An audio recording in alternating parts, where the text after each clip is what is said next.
So we got this table in from this client. It looks really bad shape. We're gonna clean it up a little bit and seal it. Table's probably going to live outside, but let's see what we can do.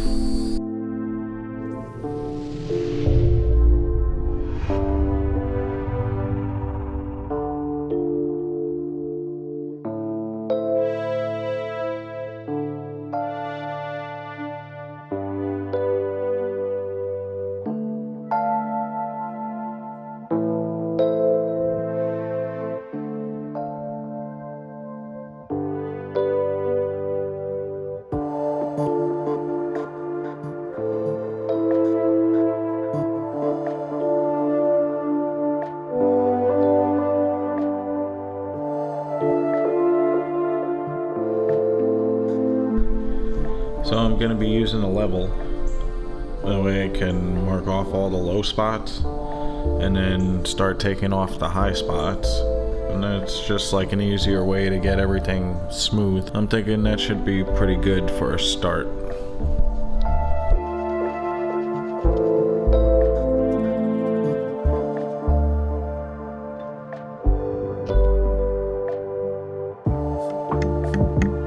So I started sanding, and then I noticed this nail head because I tore paper. So now I'm gonna start using some of these tools to take that out. I'm gonna try to get it clipped as low as possible, unless I can get it out completely, which would be the best option. But if not, then we'll just take the head off and fill it with black to match the crack as well.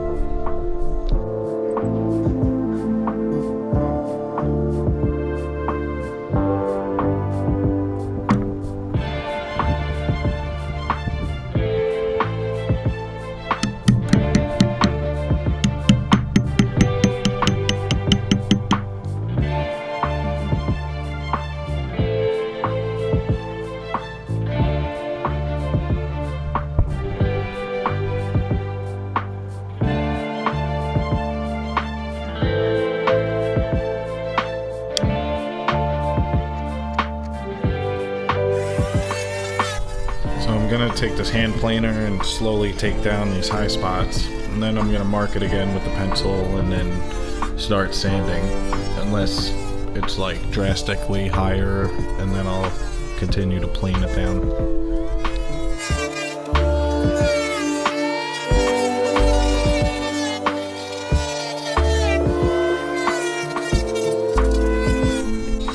I'm just gonna hit this a little with the belt sander, and then back to the 5-inch orbital disc sander.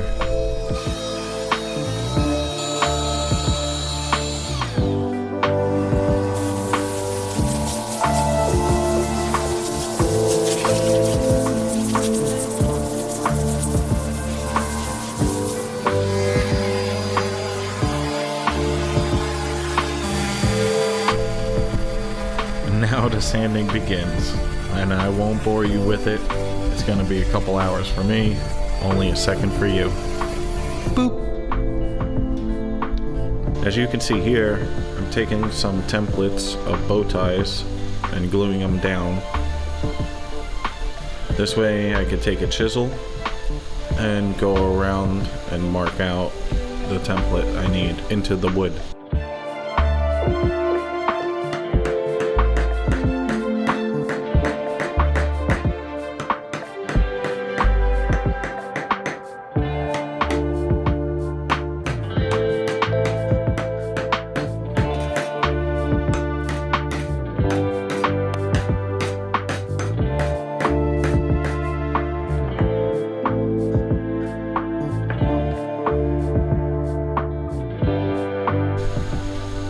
So I decided to use the Dremel router here because it's a lot smaller.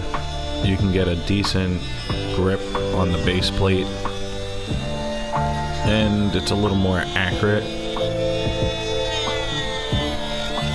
Then I'm going to take the chisel, and I always start a little before the line and then slowly work my way to the line that's marked. I'm slowly setting my router depth about a 1/4 inch at a time until I reach the depth I want. The more load you put, the more chance you have of tear out, especially when working with this delicate crack here.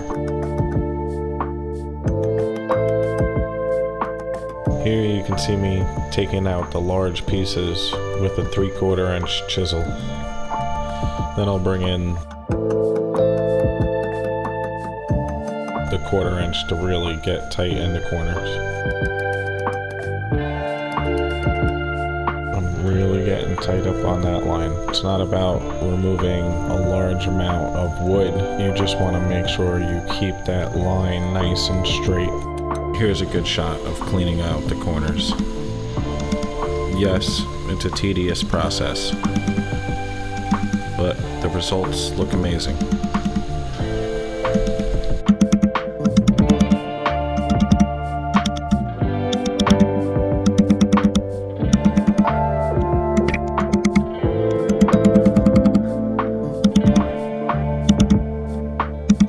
Well, I think it's looking pretty good. Here I'm using Type-On too. The have a slight taper to them, so that way it leaves room for the extra glue to squeeze out, but it doesn't come up to the surface. I'll use a flat saw to cut the down to size.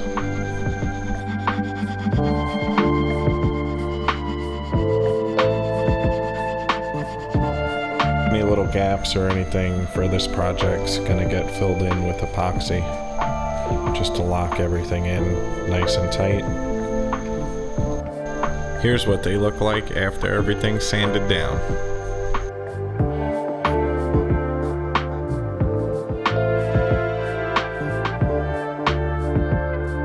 Here's where the Tyvek tape really has been the best one that I found. It really grips to everything. What I'm doing is taping off the sides of the crack, and I'll tape off underneath. That way we can fill it with black. As I'm filling, it'll fill and run everywhere it needs to, except my floor.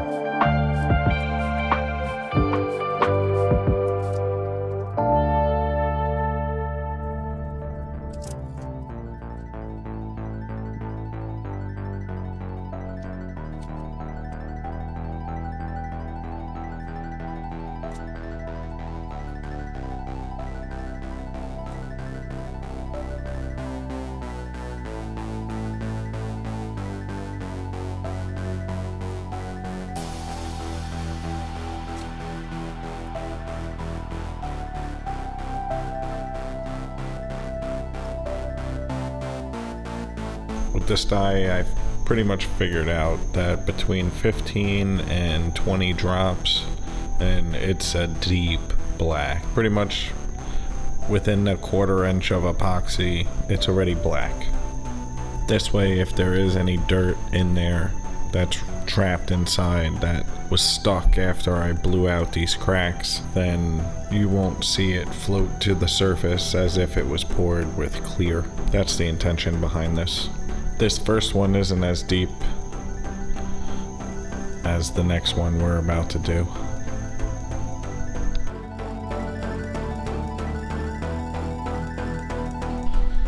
If you guys like what you see, hit that subscribe button, and while you're down there you could like the video, and it helps share it higher up in the YouTube algorithm, and maybe more people will see it. So over the course of about an hour, I continued to put in syringefuls of epoxy, so that way I can maintain that level up to the top as the wood absorbs it. Seems like it's working pretty good.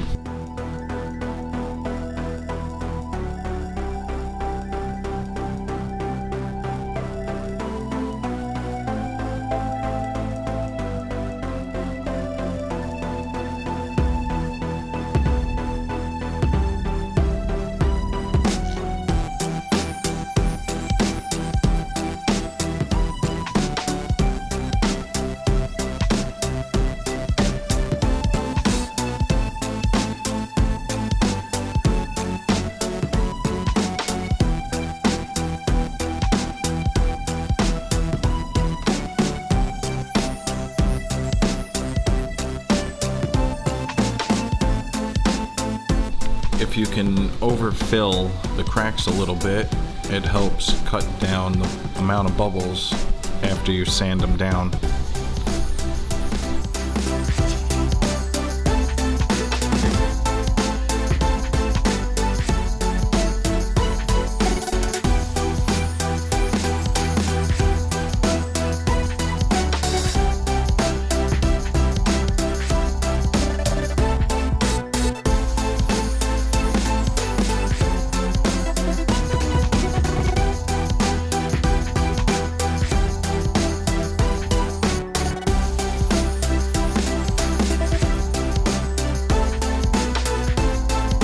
Really can see here just how fast that wood is pulling in the epoxy.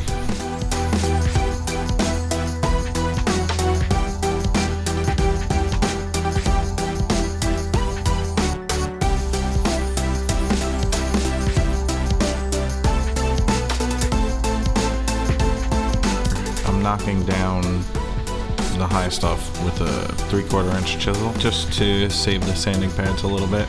So I'm going to be hitting it with some 220 on the orbital sander, so that way the outer clear coat bonds to it as well. Boop. Sanding's done.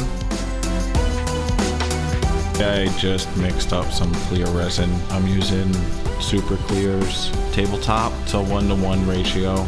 I'm just doing a thin coat. It's gonna soak into the wood. We're gonna need to do a couple of coats on this, sanding in between each coat. It's gonna take some time. You see, I'm just working the epoxy to make sure any low spots have enough. You can see I'm also holding my glove. That's because these lunch lady gloves are not the gloves to be doing this with. Definitely make sure you pick up some nitrate or latex rubber gloves. You know, I say that, jinx myself, tear the glove, have it filled with epoxy, and had to put a new glove on. You can see I'm really working it into those corners. I had to round over the edges a little bit so that way we can get a nice build up so we can transition into the sides. I really want to build up that rounded over edge. This way it'll be nice and squared. So now, because the edge is squared, when I do the sides, I'll be able to sand back that edge into a round over. So I'm using a heat gun instead of a torch on this one. I just want to warm up the epoxy so I can keep it flowing into the wood, and it helps release the air bubbles.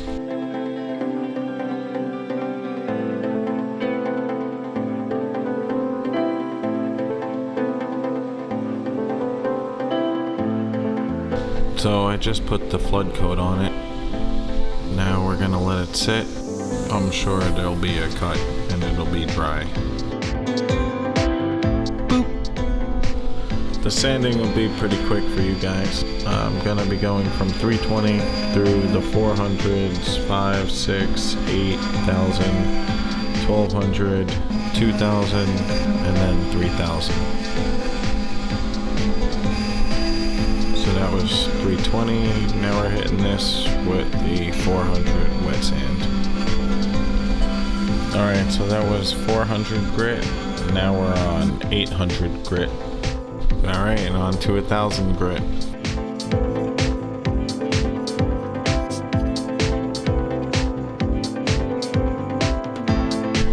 Really getting this thing knocked down.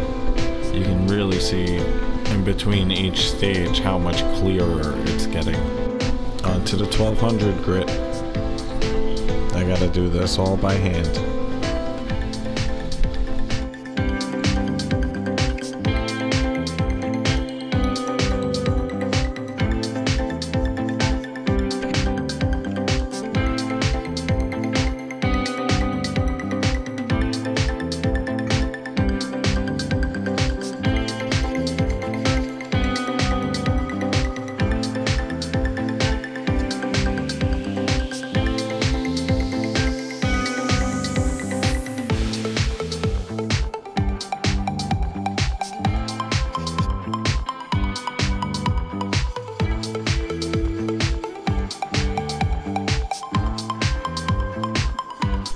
Now I have to try to flip this thing over.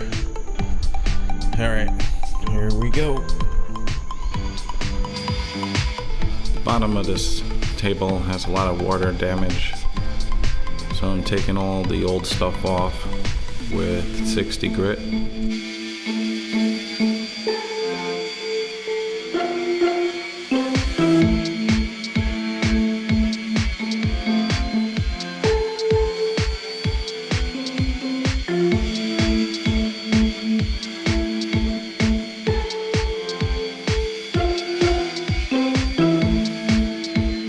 Here I'm gonna brush on some epoxy, let it soak into the table.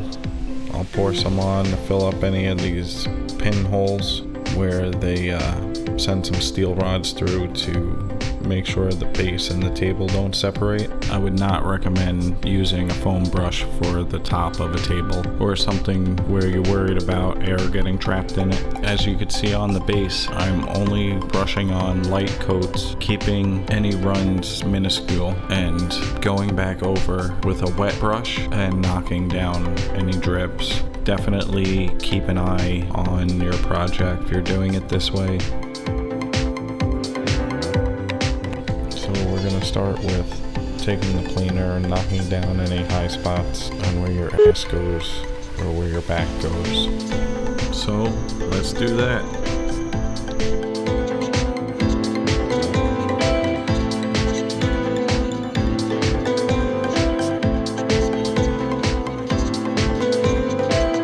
So I'm using 60 grit on the random orbital sander. You guys get the idea. I'm gonna finish this up and then I'll get back with you when it's done. Boop. Wow, look at all the dirt coming off of that. This leg is filthy. Let's get it cleaned up a little bit.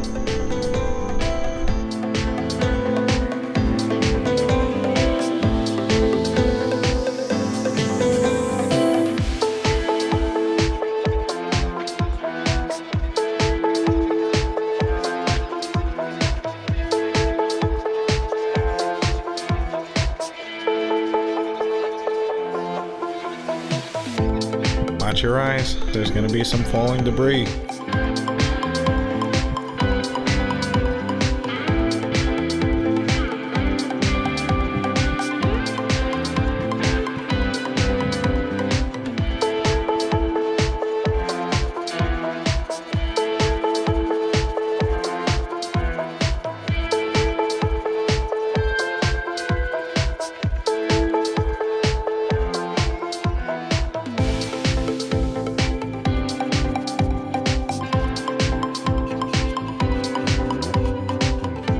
We're going to be using super clear tabletop epoxy to 1:1 mix ratio. It gets harder than casting resin, so let's try it.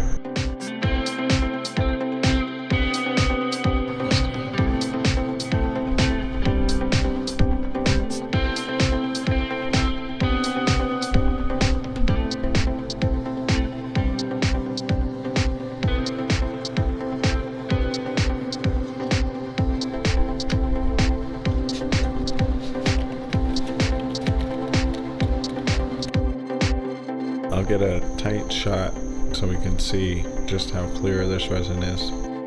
I'm not really worried about the air bubbles because I'm going to be using a brush to make sure I get it in all the cracks and crevices. I don't see any swirls, so it's a good indication that both A and B are mixed pretty good. Because I'm not too worried about air bubbles, I'm using a brush. It's better to get coverage with the brush.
And this is the part you guys really like. Torch time.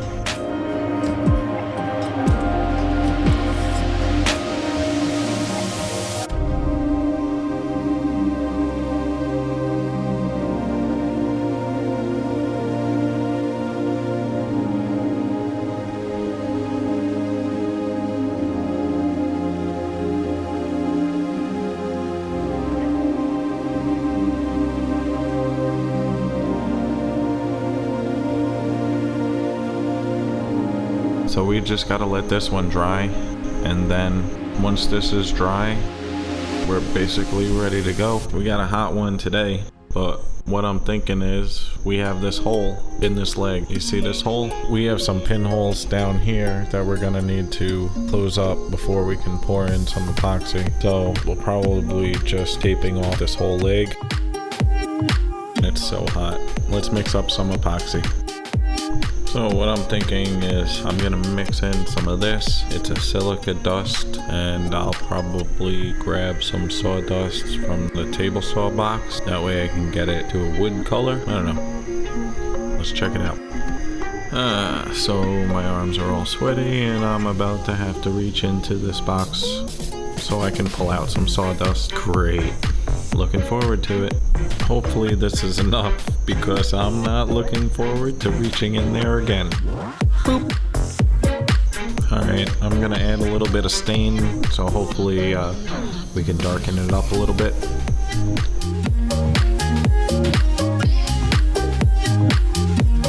You always want to get a good shape.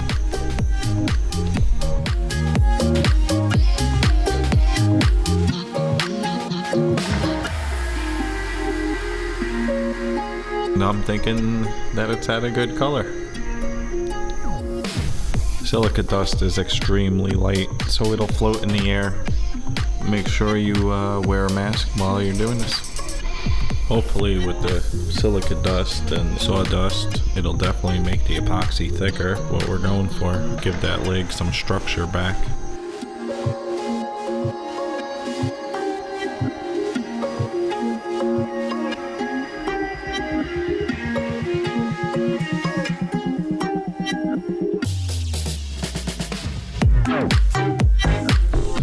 So if I'm guessing, this would be like the peanut butter consistency. This epoxy has a great working time. It's not even getting warm yet, so I know we have plenty of time to fill what we need to. Oh man, we have an emergency. It is leaking. I must have missed a spot when I was taping it off.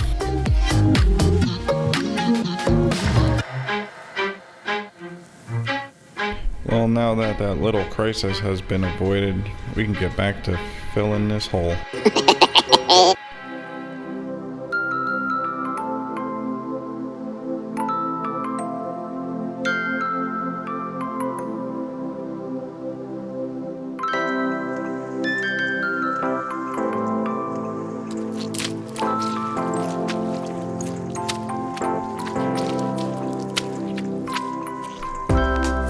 Now all we have to do is take off the tape.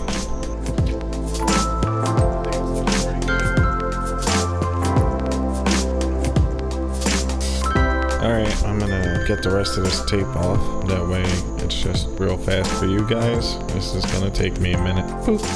So, I'm using the Dremel with the stone bit on it. We're gonna use this and power carve a line in here and a line in here. Take down this edge a little bit, and we'll sand some of this off. That's not possible, nothing can do that.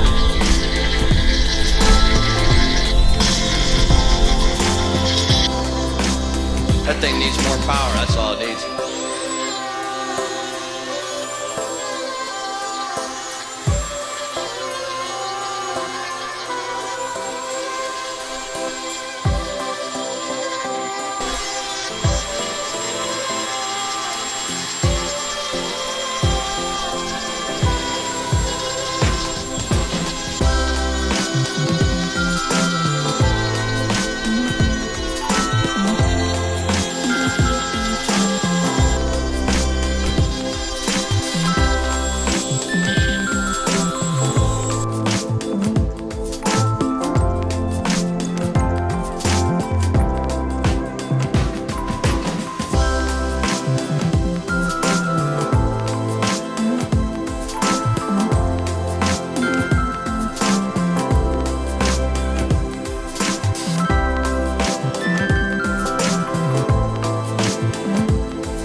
finally got the table out of here. Client's gonna like it. Finally got a little more room in the shop, which is good. I got some affiliate links in the description below. If you guys don't purchase what the links are for, just do your regular Amazon shopping. We get a little kickback. Helps out the channel. See you guys in the next one.